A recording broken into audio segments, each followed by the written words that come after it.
चश्मा लगाओ ना सर, क्या नाम है आपका? लगाओ ना चश्मा। बात तेरी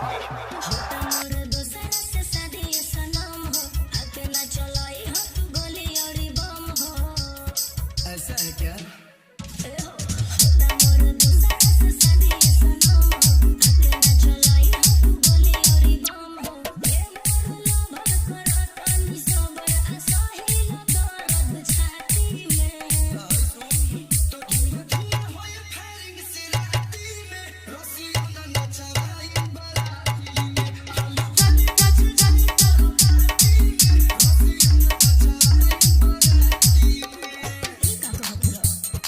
सुनील बाबू हाइट, सुनील बाबू हाइट, सुनील बाबू हाइट, शॉट नगर पोखर हिया। डीजे मिक्सिंग कराने के लिए आज ही संपर्क करें। Mobile number 63 87 26 69 69।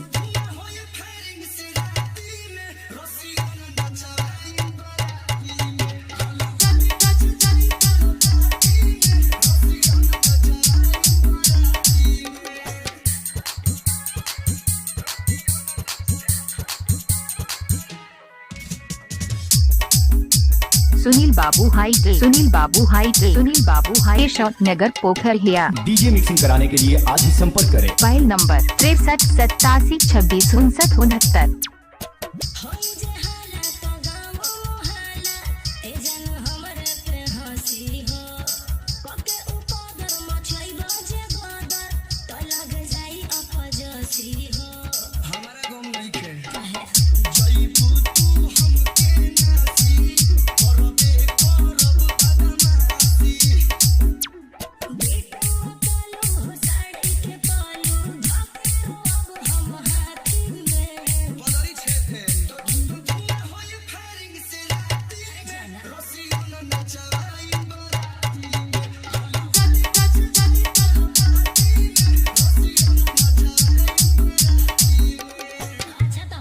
सुनील बाबू हाइट, सुनील बाबू हाइट, सुनील बाबू हाइट, शॉट नगर पोखर हिया। डीजे मिक्सिंग कराने के लिए आज ही संपर्क करें। Mobile number 63 87 26 69 69।